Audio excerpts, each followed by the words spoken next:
Welcome to the Take 92 podcast. My name is Sammy Warm Hands. I am your host, and today I have the singer of not one but two of my favorite bands, Russ Rankin from Good Riddance and Only Crime. He's got a new record, the brilliantly titled Thoughts and Prayers by Good Riddance. We're going to follow up with some things we talked about on the Ryan Green episode and move all the way through the catalog to present day. This is Russ Rankin. Where are you calling from? Eugene, Oregon. Okay, cool.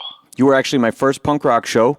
Oh, wow. I went to see Less Than Jake, All, Good Riddance, and Limp here at the Wow Hall. Yep.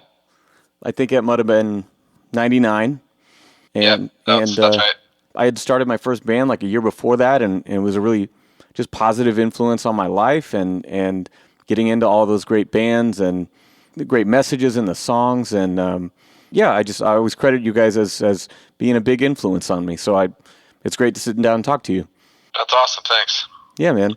One thing that I really like about Good Riddance is that you sort of take two of my favorite things that don't necessarily always go together, and that's like you got the tempos and the guitar octaves and the hooks of kind of SoCal punk rock, but then also some of the aggression and like the distorted bass and some other qualities, occasional breakdowns, that's very much East Coast hardcore. I think you guys are one of the few that just do it really naturally. Does that come from just the combination of you and Luke and Chuck writing together, or is that something that just occurred over time? Or I think that being a California band, like we were raised, especially Chuck and myself, we were raised on the Dead Kennedys and DI and the Adolescents, the Middle Class, China White, TSOL, bands like that. It bleeds into our music for sure because it's such huge influences for us.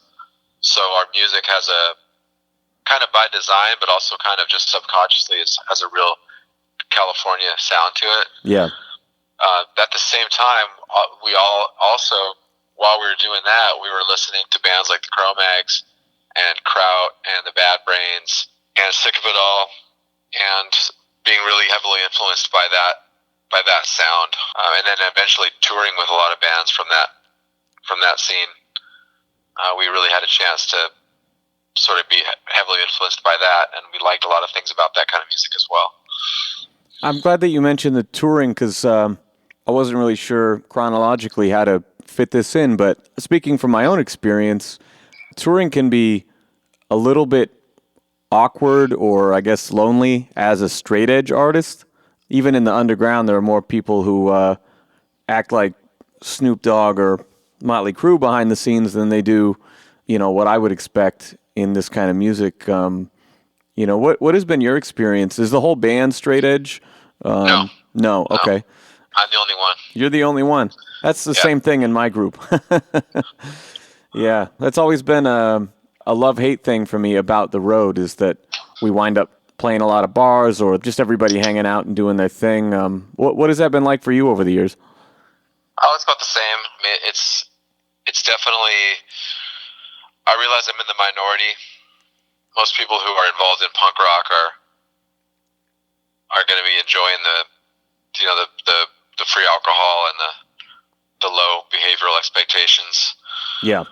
But that I also have a ton of friends in and out of music who drink, and a lot of them are really great people. So I do my best not to judge and to just sort of take people on their merits as human beings. But I mean, at the same time, like it gets kind of old, and I've seen a lot of bad stuff. It's frustrating. It can be frustrating at times. Like I joke around a lot. Like we go to Europe, and we'll be backstage, and like I just want a Coke Zero. Like so, there's like 6,000 beers, but I can't get a Coke Zero. Yeah. But that's definitely a luxury problem that I have.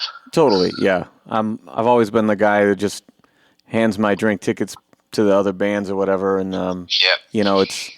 it's an interesting thing to be the one level-headed guy around that night. My last guest was Ryan Green, and we talked a little bit about. I know Ryan.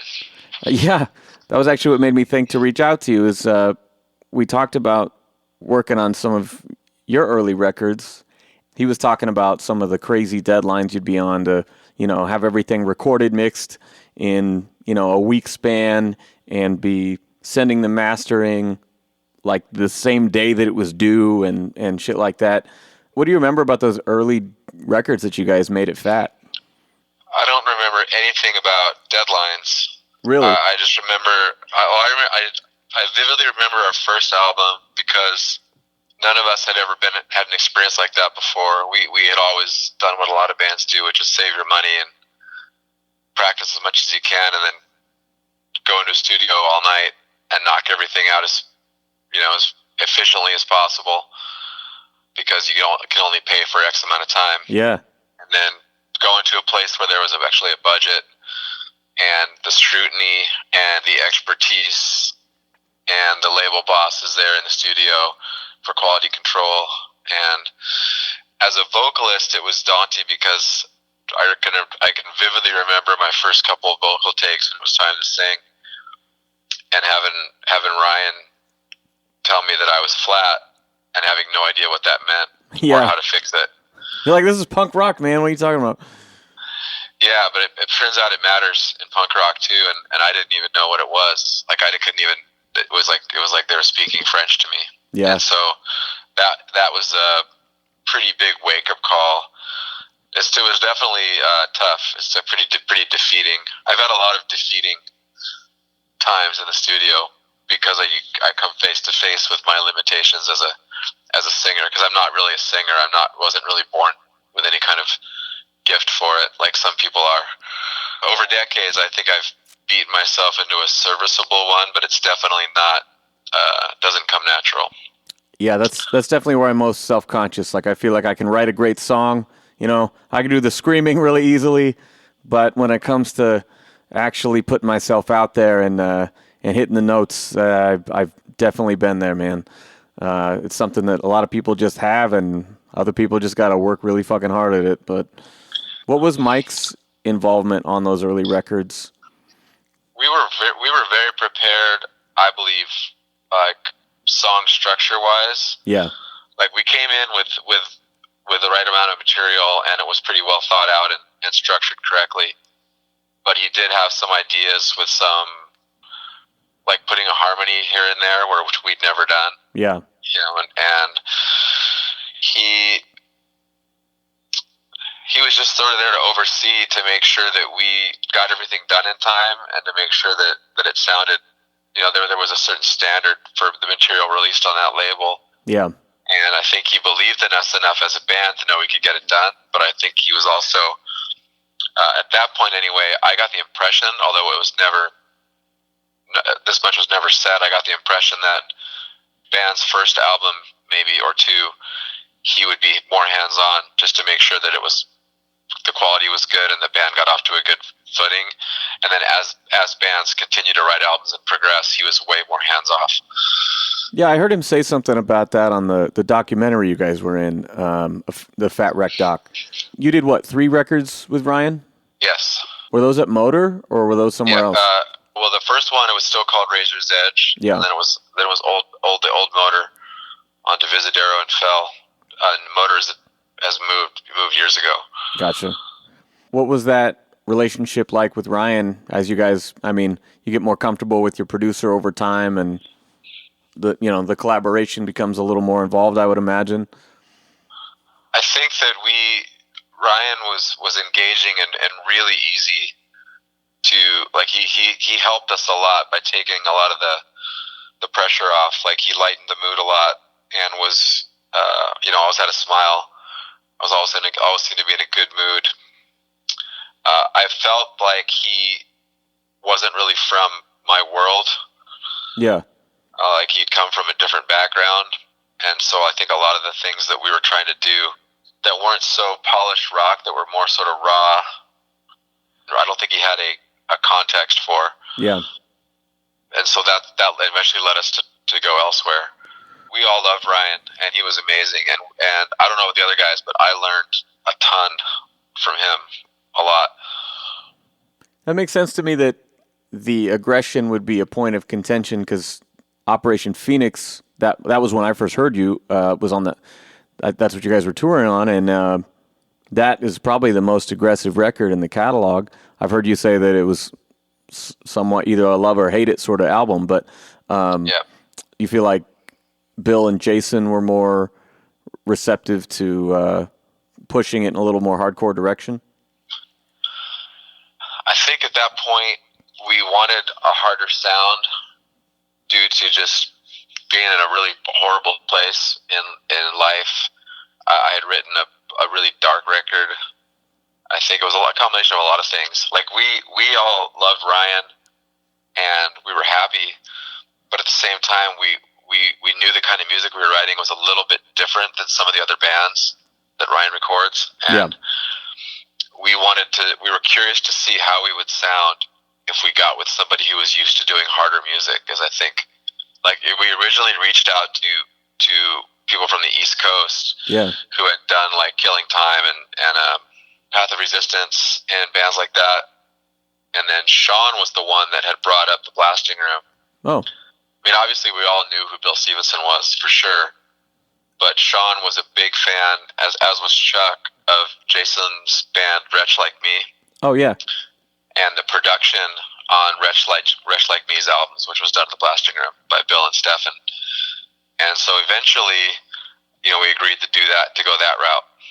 And that's interesting too, because at the time, I mean, if you look back now, a shitload of bands went over to the Blasting Room in the decade following. But at the time, there really weren't a lot of bands outside of the Descendants and All stuff that they were doing. It seemed like a lot of just their own projects. I remember being really blown away by the really punchy, round drum sounds and the super aggressive bass, and like it just it had a certain power to it, and I feel like that continued to evolve over the next few records with them. Are you a big person on like the tone and the gear and the sound, or are you just more about the song structure and the songwriting? I am about the other stuff too. I just don't have the expertise to really know what I'm talking about. Yeah. But the thing what was cool with Bill and Stefan, and to be fair, like it's just because of their background. Like Ryan Green has the same, if not more, technical production chops as those guys. Yeah. But Ryan comes from a different place, and so like, if I'm out there doing a vocal, and Bill gets on the talkback mic and says, you got to sing more like Dez. Yeah. Like Ryan Green would have never said that to me. Yeah. And so that sort of like having the same points of reference, I think went a long way towards getting us closer to where we kind of wanted to be. I mean, that was even something me and Ryan talked about was, the right instrument is just kind of a tool for the song, and the right producer is sometimes more important stylistically matching than it is all the gear or the technical prowess. You kind of have to get where the other person's coming from above all. Yeah.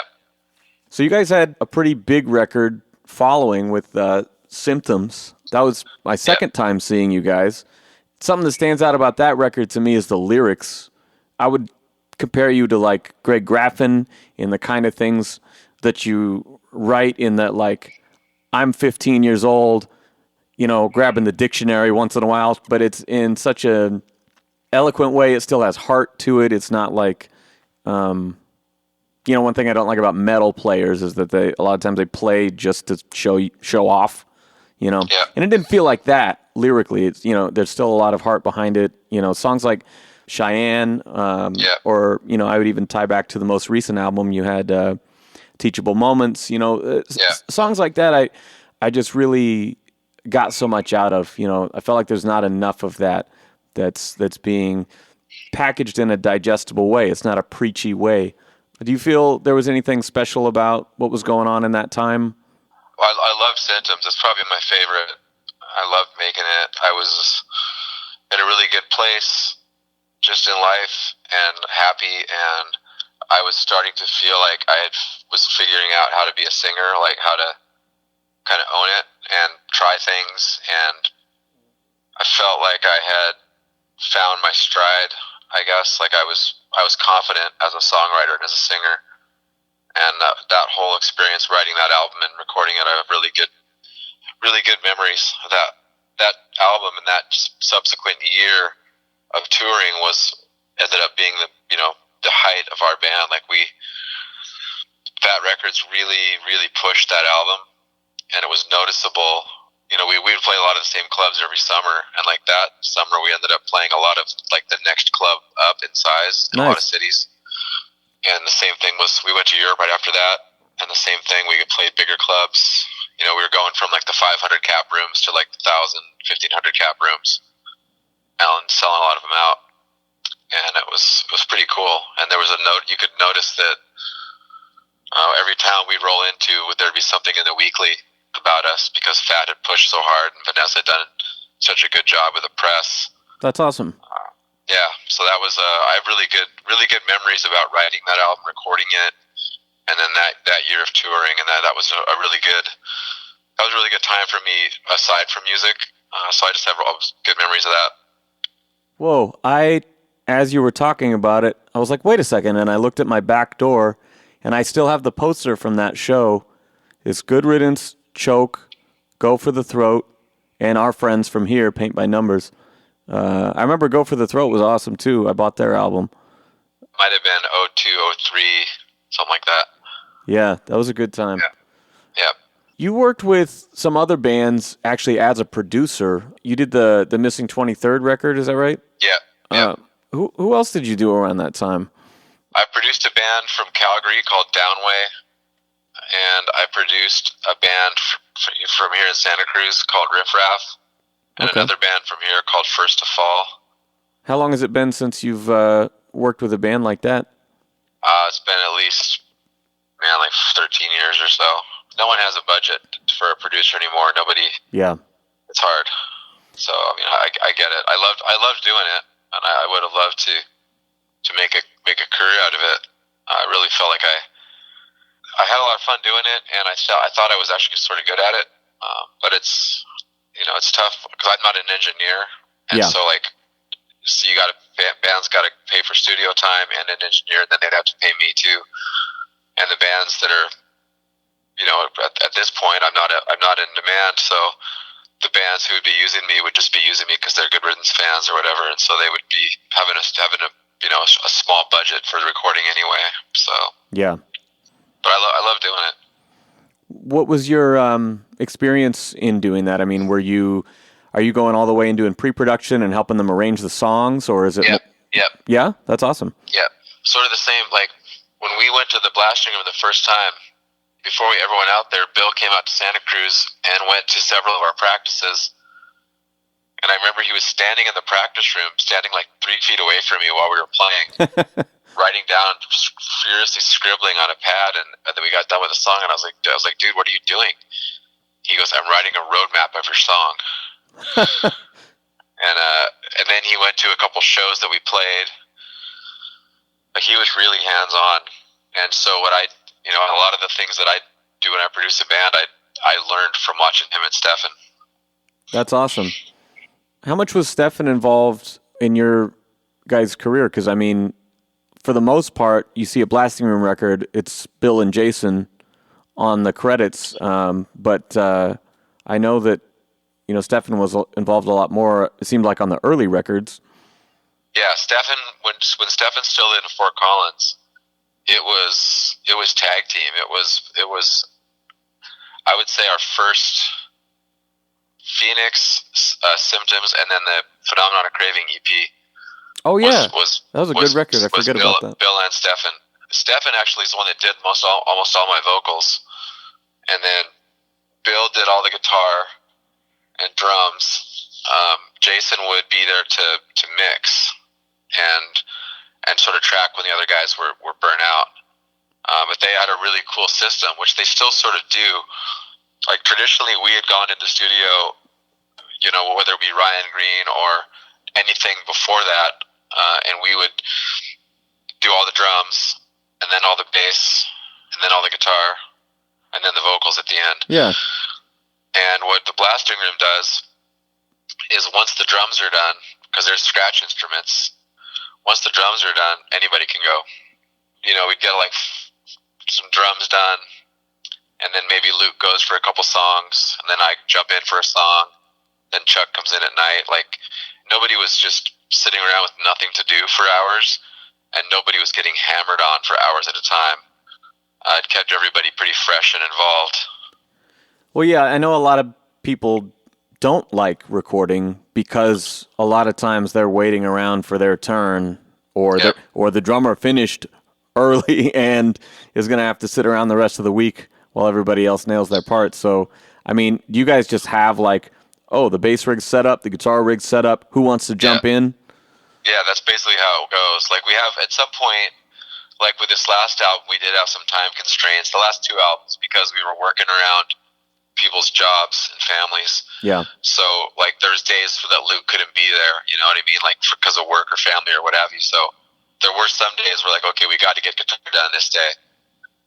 Because Luke's not going to be here for the next 2 days. Yeah. So, we got to have stuff to...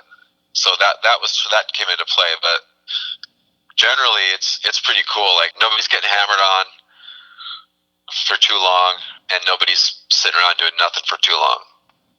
That's a pretty smart system to keep the bands happy and get good performances out of people because they're not drained. Yeah, I thought so. It seemed really outside the box to us when we first went to the blasting room, but now it's like I can't even imagine doing it any other way. How much are you guys touring on each of those records? Did it increase over time, decrease over time?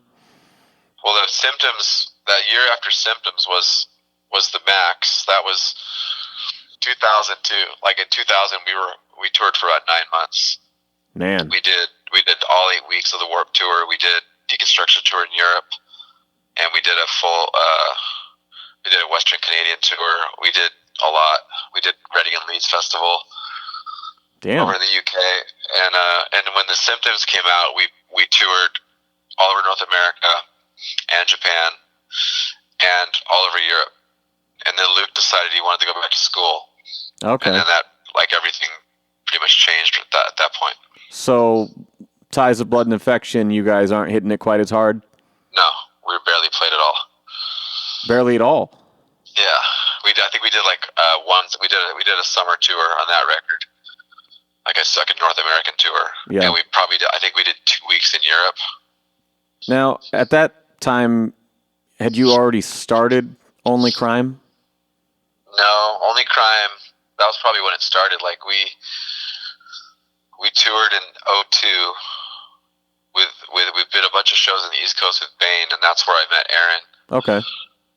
And we talked. We became friends pretty quickly, and we talked about wanting to start a band together. And was that just a natural result of you guys slowing down a little bit? Yeah, we got to be pretty quick friends, and we both loved coffee. So we'd get to the city, to the club, and we'd go walking to try to find coffee, and we'd talk. And he was a fan. He liked Good Riddance a lot, and I thought and still think that Bane is one of the best bands of that genre. Yeah, I mean, easily best live bands ever. And so we would talk about that, about what we wanted to do. I think that I reached out to Zach at that point because I wanted to have 2 guitar players. Yeah. And it was important to me to have a band of people that didn't drink or do drugs. So I was trying to think of who I knew that were, and Zach was a great guitar player and vegetarian and drug and alcohol free, and so I was like, and I knew he wasn't doing a whole lot at that point. He was playing in Guar. Yeah, this is like here and there. pre Rise Against. Yeah, I called him. I said, hey, I want to start a new band, and Aaron from Bane is going to be in it. They'd never met, and so we were like, yeah. Zach was like, he was interested, and then we were actually going out to record Bound by Ties of Blood and Affection, and Bill called me the day before we left to go out there, just to talk and ask how I was doing, and I told him that I wanted to start this band. I told him I had Zach and Aaron from Bane, and Bill said, I want to play. Awesome. And I thought he was messing with me. And he's like, no, dude, I want to do it. He just said, what are you trying to do? And I said, well, I want it to play I want to play really, really heavy music that has no metal in it. Yeah. And he goes, I want to do it. That's awesome. He had like unfinished Black Flag business. And so in 2003, we got together for the first time to jam, but it was just me. It was me, Zach, and Bill, and I played guitar. And then eventually that fall, we got together back in Massachusetts, and Pete, who was the bass player for Bane at that time, played bass on our first demos, and then eventually Zach's brother Donnie ended up playing bass on the first couple albums. Yeah, I mean, you guys came out and dropped 2 back-to-back classics as far as I'm concerned. I mean, those albums are fucking great, and I was lucky enough to see you guys 2 nights in a row on the tour with Strung Out and Wilhelm Scream. Yeah. And, I mean, just on paper, Good Riddance, Black Flag, Rise Against, Bane, I couldn't believe it wasn't a bigger deal, to be honest. You know, that was pre Rise Against. Like Zach had the chance to join Rise Against, and so he left our band. Just in hindsight, I mean, such an amazing amalgam of songwriters and musicians. And I briefly met you at one of those shows. There's another band on the tour that was sort of like and I don't mean this in a disparaging way, I just don't know else how to describe it, but they were a hardcore band more in the like Hot Topic sense, like maybe Screamo or something like that. Yeah. Was on the bill. And I remember being right up front singing along to all you guys' songs, and everyone's just standing there. And then the next band goes up, and they're, you know, playing that style. Think about it. It was 2004 or 2005, you know, and what's really big at that time is eyeliner and throaty screaming and stuff. And and the crowd in Portland was going ape shit and jumping over each other. And I remember kind of seeing you side stage and just being able to say for a second, like, how much I loved the record and what you guys were doing, because it was like a weird pendulum swing in that era. I mean, I was around the same time that I started my band, Dead Fucking Serious. It was just like, can we just get back to like fast, old school, hardcore shit, you know? Did you feel like there was like a downturn in the punk scene at all in that era? Because like hardcore was going super metalcore, and the old way of things was starting to fade away a little bit. I think that music is just constantly in flux, and I think that there's always going to be, like, I think that even the word hardcore has become so subjective. Yeah. It just means so many different things to different people depending on usually your age. Some of the tours that Only Crime got thrown on didn't really serve us in hindsight. But that being said, like, it would have been really, really hard to find the right tour. Like, we used to joke all the time that, like, we're a really difficult band to like. Like, we were a lot of people's favorite band who were in bands. Yeah. But we weren't anybody's favorite band who was just a music fan going to a show. Yeah. In fact, we would bum people out. Like, I remember we eventually got offered to open for Rise Against after Zach had left and joined Rise Against. Yeah. So we were the first band of the night, and you know, Rise Against at that point was playing to a pretty big audience of people who likely wouldn't have been going to a punk show just a few years earlier. Yeah. And so the doors would open, and these really young kids would come rushing in and run up to the barricade and just park themselves there. Little did they know that they would have to watch, you know, Only Crime, and just the look on their faces was priceless. See, that we would play. I don't get it. You know, I was a huge fan ever since I heard The Unraveling, and then the Revolutions came out like in between Symptoms and Blood and Affection, and I was just like, dude, all these melodic hardcore records coming out, you know, are just killing it right now. Fat and the Blasting Room together was really inspiring to me at that time. And I get that you guys had some dissonant chords and stuff like that, but I mean, a song like Just Us or something like that off the second record. I mean, that could easily have been a good Riddance song. It's catchy. I don't know how it's not relatable to somebody who's going to a Rise Against show, but maybe it's just a familiarity thing. I don't know, man. Like, it's probably what it is. But we also made a point of trying to sound not pretty and packaged in a way that like a lot of music was. Like we basically were trying to sound like Slip It In era Black Flag, but with more melody. Yeah. That's sort of what we're going for. You know, a lot more jazz influence. Like be able to play songs not the same way twice. Really long, lumbering stops and pauses and like tempo changes. That stuff wasn't really, I don't think, listener friendly for the kids. I think. Yeah, I guess not. I mean, at that age, I mean, I was 19, 20 when you guys were coming out, and that was exactly what I was looking for. But maybe had I been 12, I would have missed the point. I don't know.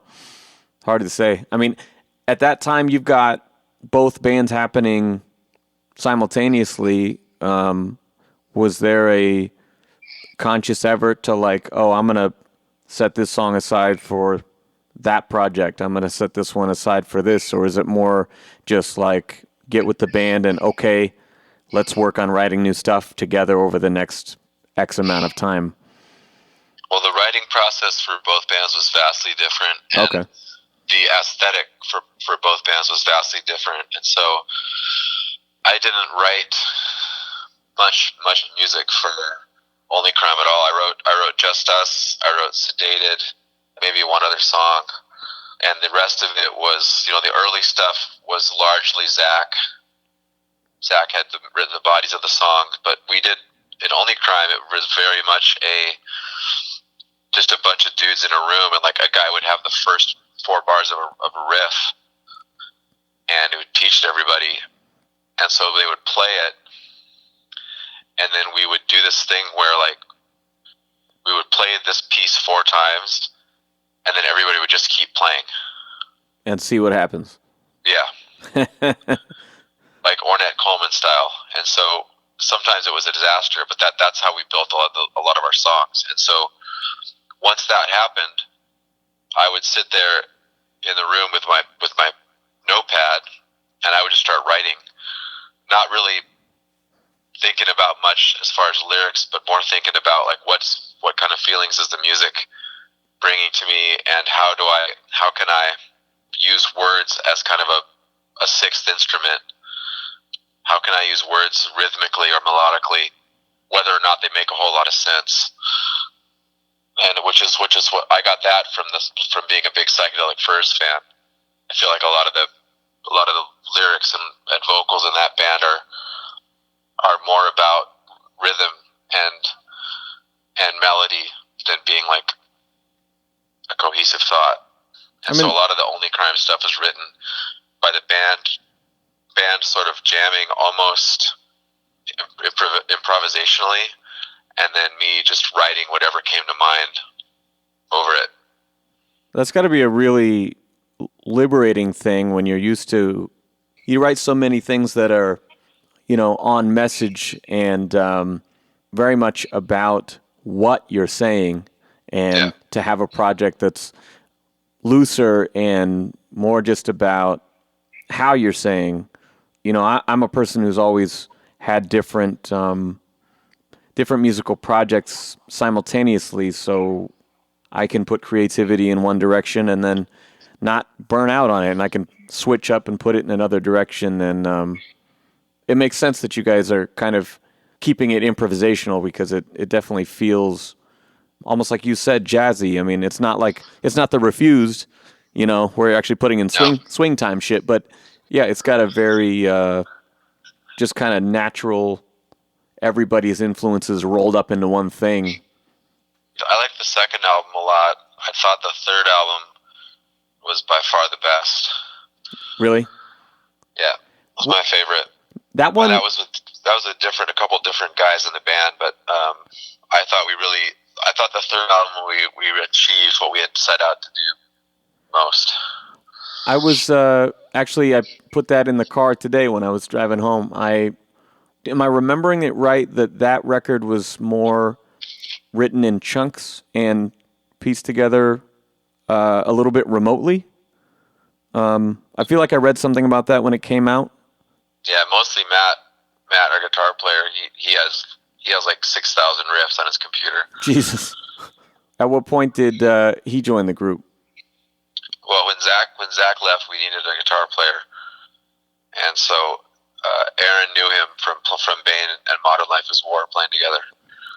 The one thing that Matt brought was he's a younger dude, like young for Only Crime, Yeah. but he has a really old soul, and he plays guitar a way that just used to make Bill's eyes light up. Nice. And he was every bit the guitar player that Zach was. Like, those guys are like on another level. Bill could say, "Hey, play an inverted seventh," and they both know what he's talking about. They can both do it. But Matt has just a really solid, hard, thick playing style, and he's really precise. So he brought a lot of that to the band, and has a lot of really cool. The way he frets chords, it reminds me a lot of the way Dan Yeaman from Lifetime plays. Like, it's a standard chord, but he's got his fingers in places where they normally wouldn't go. So there's like a dissonant string or like a third or a fifth in there somewhere because he's hitting a string that normally people don't hit.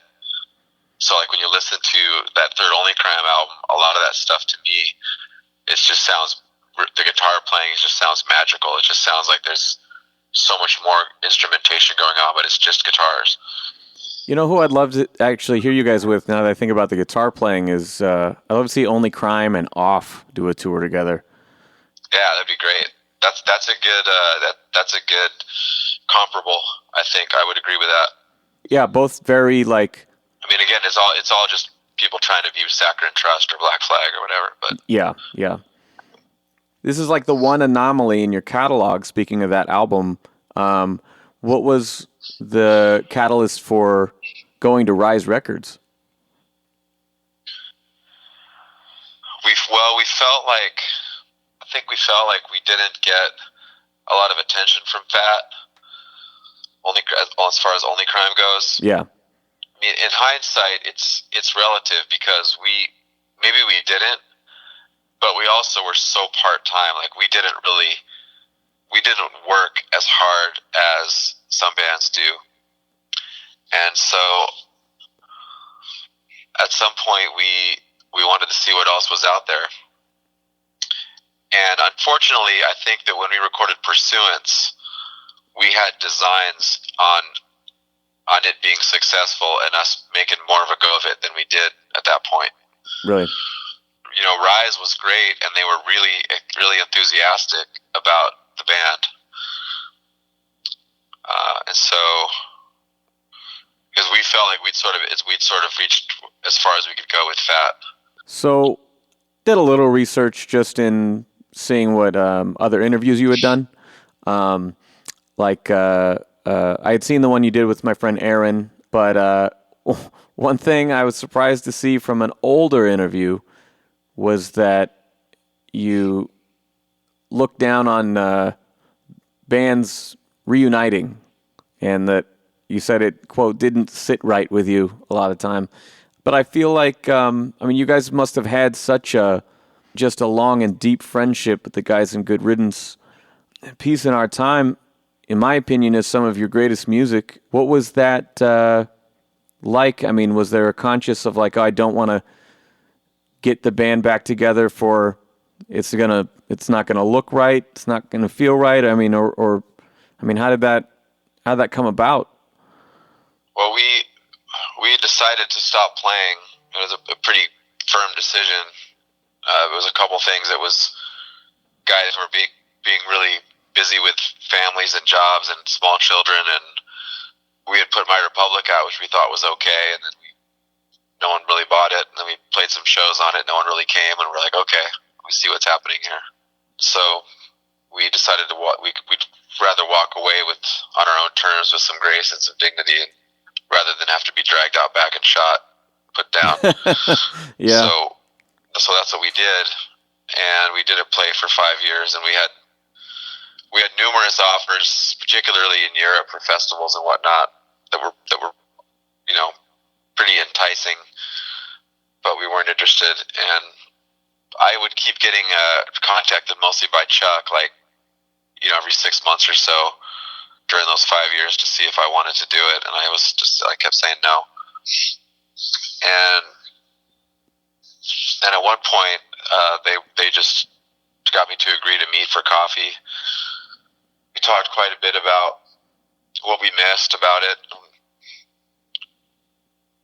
And at that point, those guys all were in a place where the kids were a little bit older and they had more time. And I agreed to rehearse. And then we decided to play a festival in Belgium just to see how it would go. Like, let's see how this feels. Was Sean with you guys? I didn't recall him being there when you guys split, but then he was back for Peace in Our Time. Is that right? No, he was, because he played on My Republic. Oh, he came back for, okay. Yeah, he came back in like 2004, because the drummer we had lived in Philadelphia, and we were touring so little that it wasn't really worth it for him to come out just for like a show here or a show there. Yeah. And with Luke's school schedule and with how things were going, we just weren't playing much. And so we had a chance to do a tour in Australia, and I think 2004, Sean came back for that, and then we got him back. He was back in the band full time, and we did My Republic. Yeah, I got that one and the final show live record you did. I couldn't remember if he was back on that or not. Yeah. So you guys are doing Peace in Our Time. You decide not to go to Colorado. You're doing it at Motor again. Is that just because of everyone's schedules? You want to be closer to home? Yeah. What was that like in terms of, you had made, 4, not counting the Only Crime ones, 5 if you count Phenomenon of Craving in a row in Colorado. I mean, what was it like going back to Motor with the old gang? It was fine, and it was Motor had moved. It was at a new place, okay. But it was, because Bill came out, so it was the same. It was the workflow was the same. One studio is as good as the next if you've got a good tracking room and a good board. Yeah, I think, and if your engineer knows what he's doing, so it was definitely easier on everybody based on domestic responsibilities. Yeah. I remember when the first video came out, I think it was Dry Season. Is that the song it was? Yeah, probably. Man, that that track blew me away. I didn't realize that you guys had been making music again. And when that first single dropped, I was like, holy shit, with that chromatic guitar part and just the aggression of the vocals in that first verse. I was like, oh my God, these guys are like as good, if not better than ever. Did you guys hit the road pretty hard for that record? We did as much as we could. Like touring for us looks much different now. Yeah. Than it used to. So we sort of have to pick our spots and make the most of it. So we'll do 2 weeks tops in a go. Other than anything longer than that, guys will start getting divorced, fired. Yeah. And so. Yeah, I'm the same. I don't like to go out longer than like 3 weeks. That's when I start getting burned out. Yeah, pissed off at people. Yeah, we do the best we can, and we got try to play. We tried to play Europe. We went to Australia.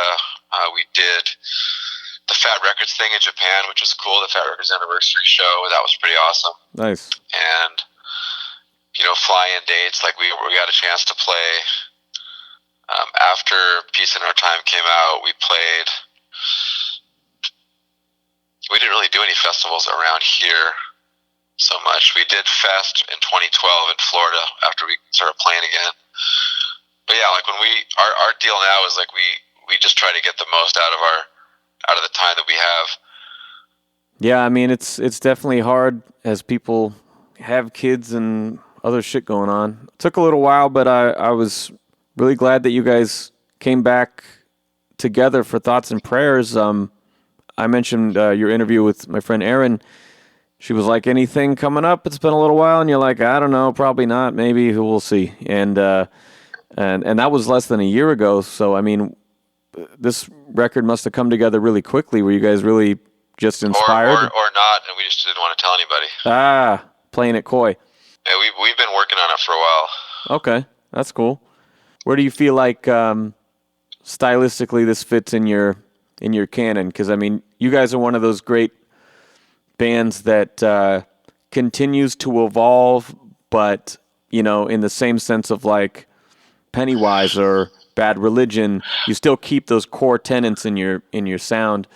I mean, where do you feel like this record fits, since none of us have got to hear it yet? Well, there's one song that's out.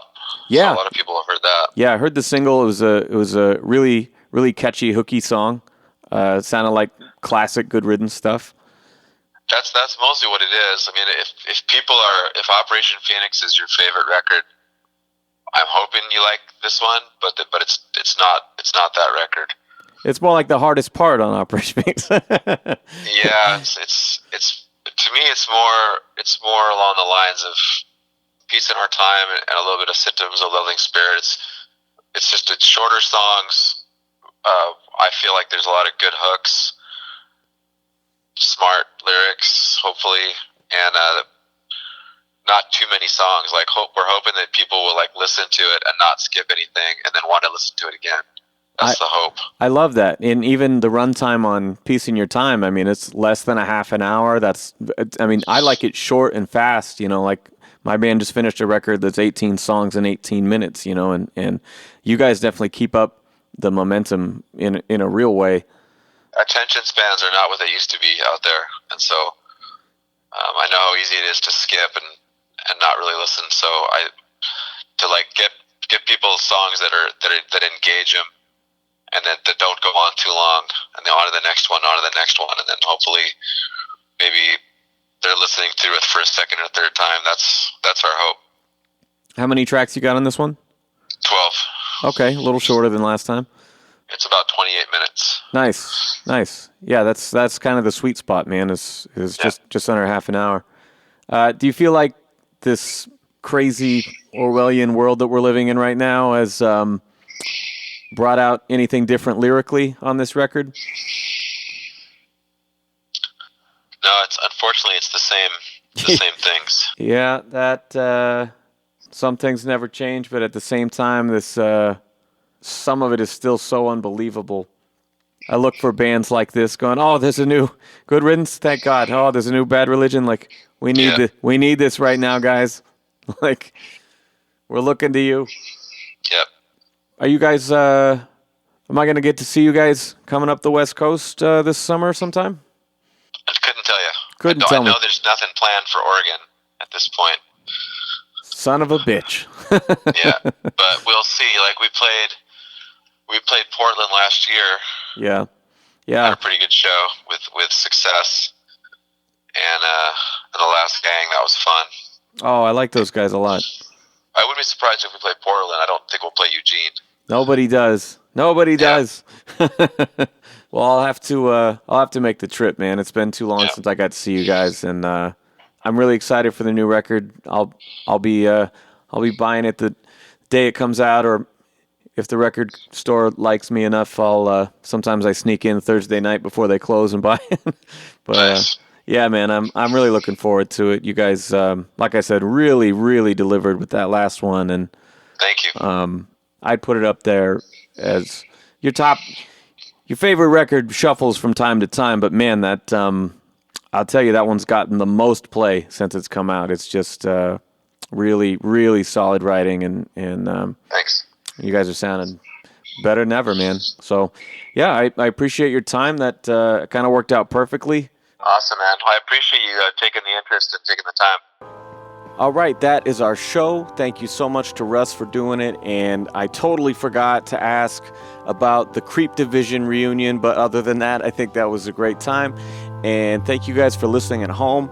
Please subscribe to the show. You can check out the recent interview we did with Ryan Green. And I've got plenty more up the sleeve for the future.